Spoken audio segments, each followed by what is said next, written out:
그러면 1인 수의 견적 정보부터 상세한 메뉴를 살펴보겠습니다.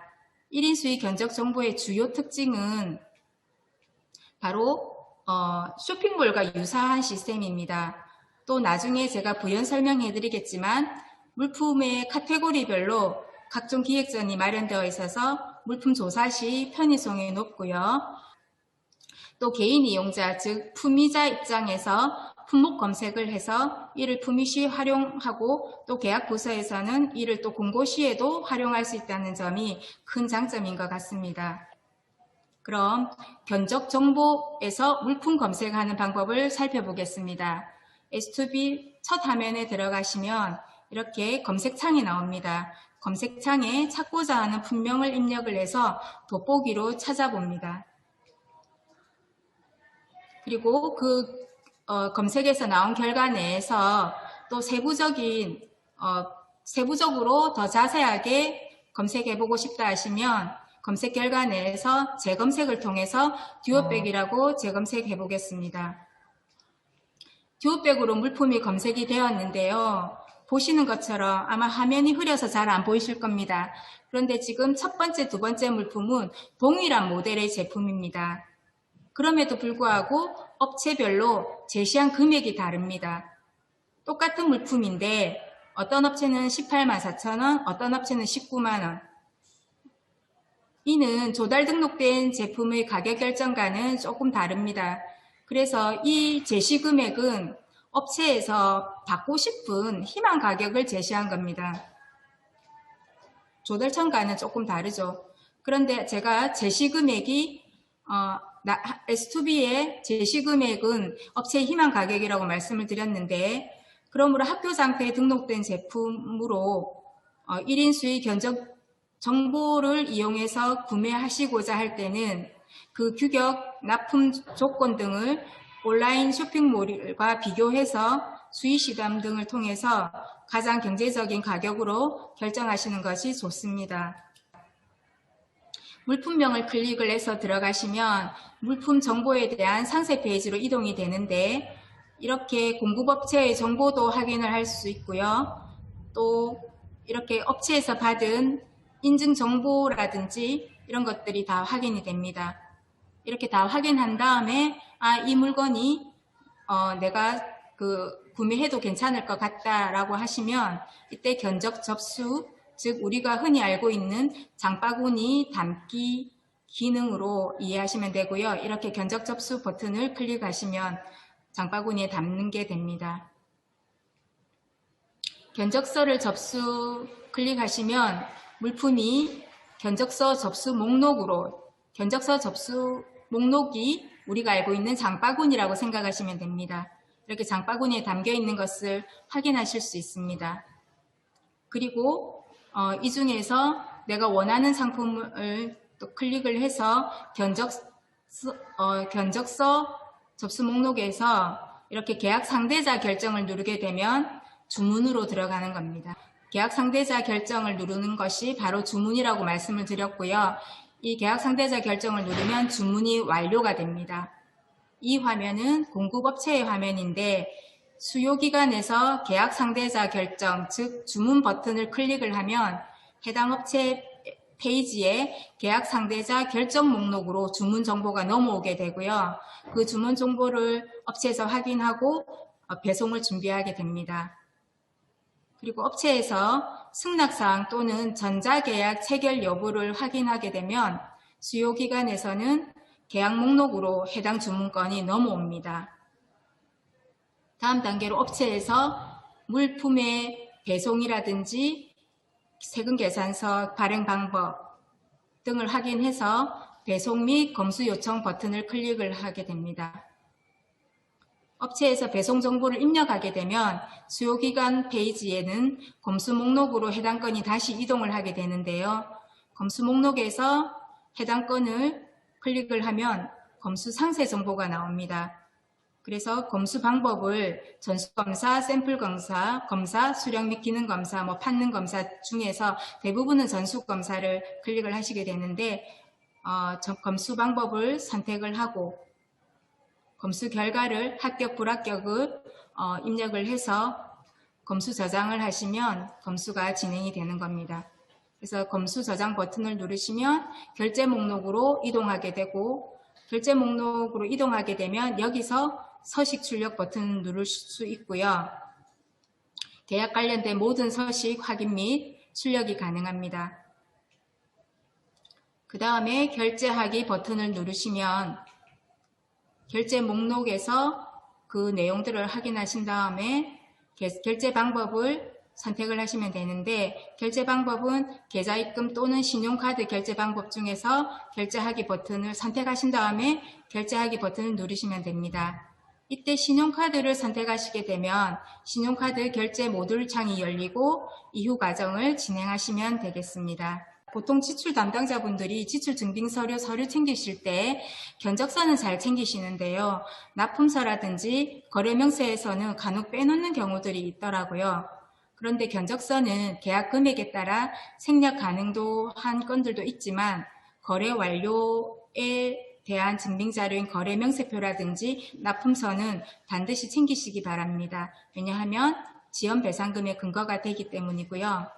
또 우리가 흔히들 세금 계산서를 청구서처럼 가름하고 업무 처리를 하는 경우가 많습니다. 그런데 간혹 세금 계산서 청구일로부터 5일이 지난다거나 또 12월 말까지 지방계약법 변경사항은 3일로 지금 현재로는 바뀌어 있지만 그 지급 기한을 넘겨버려서 업체에게 세금 계산서를 다시 발행해 주세요 할 때 무리 없이 재발행해 주는 업체도 있지만 간혹 대기업의 경우에는 매출 월과 세금 계산서 발행 월이 같아야 한다고 재발행이 어렵다고 하는 경우도 있고요. 또 다음 달 10일 이후에 재발행하는 경우에는 업체에서 가산세를 내야 되기 때문에 재발행할 수 없습니다 라고 하는 경우도 있습니다. 이런 경우에는 업체랑 더 시르고 벼르고 하지 마시고 세금 계산서는 과세 자료로만 활용하시고 청구서를 별도로 진구하셔서 지출 처리하시면 됩니다. 그래서 품위자별로 여러분들이 왜 개인 사용자를 다 이렇게 또 등록을 시켜가지고 물품을 담게 하잖아요. 그러면 교사 이름 가위를 땡땡 문구의 가위를 접수 목록에 담아두고 또 주무관 같은 경우는 매직을 별별 문구 거를 또 접수 목록에 담아둡니다.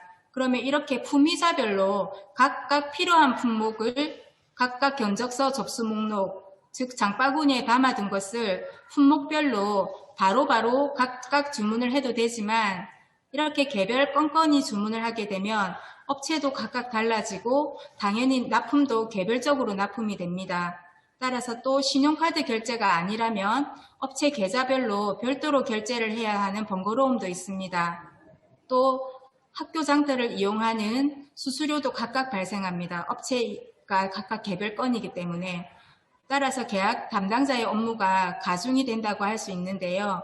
이럴 때는 이렇게 개별 품목을 모아서 공고하기 연계 기능을 통하면 한 건의 총액 계약으로 계약을 진행하실 수 있습니다. 그래서 보다 효율적으로 계약 업무를 처리하실 수 있는데 당연히 업무가 간소화되겠죠.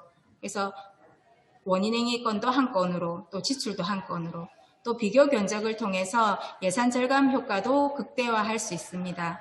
그래서 대부분 담당자분들이 대체로 보면 이렇게 각 품목별로 이제 급한 경우에는 바로 구매를 하시는데 저는 가급적이면 이런 여러 가지 건들을 모아서 공고하기 연계 기능으로 사용하셨으면 좋겠다라고 말씀드립니다. 조금 전에 말씀드렸던 것을 화면으로 한번 보겠습니다.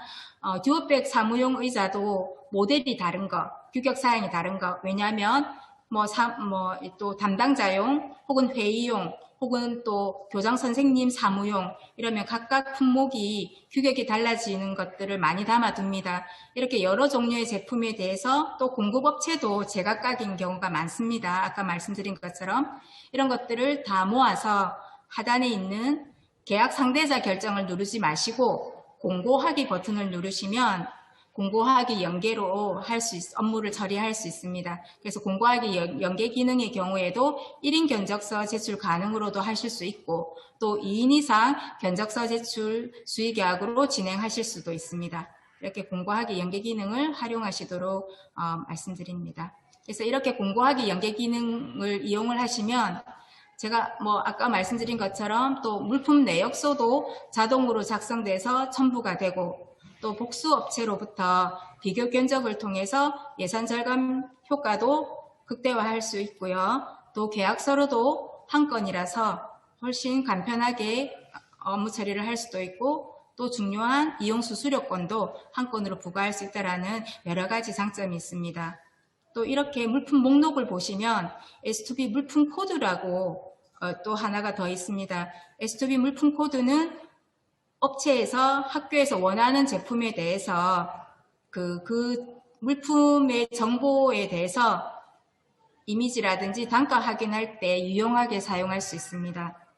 그래서 업체에서 견적을 참여할 때 이 S2B 물품 코드를 참고하면 정확한 규격이나 모델명으로 차질 없이 견적을 넣을 수가 있습니다.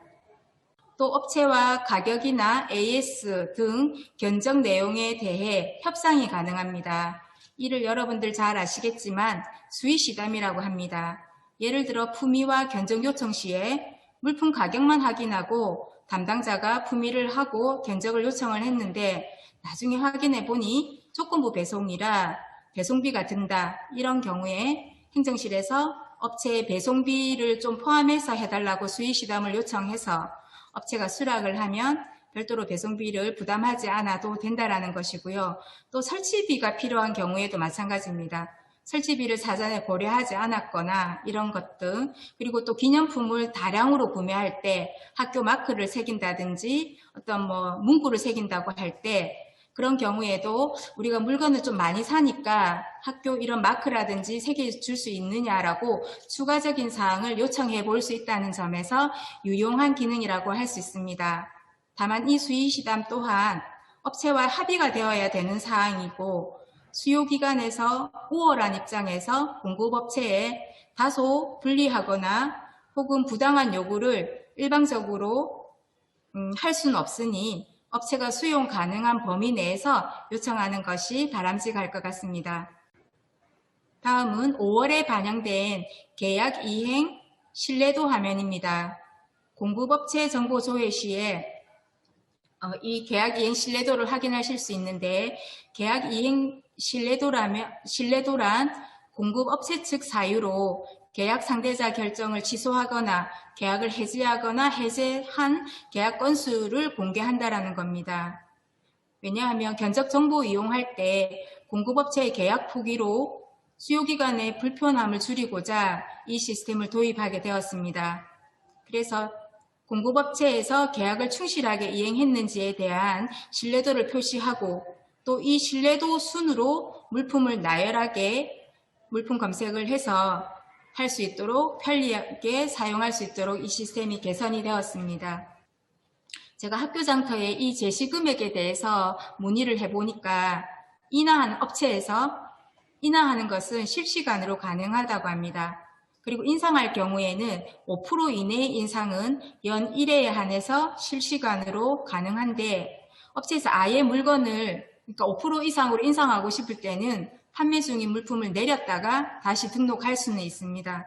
그런데 이제 이 경우에는 S2B의 승인을 받은 후에 가능하고 S2B에서 승인을 해줄 때 인터넷 최저가 등을 확인한 다음에 20% 이내로 제한하고는 있지만 이 또한 강제사항은 아니라고 하니 참고하시기 바랍니다.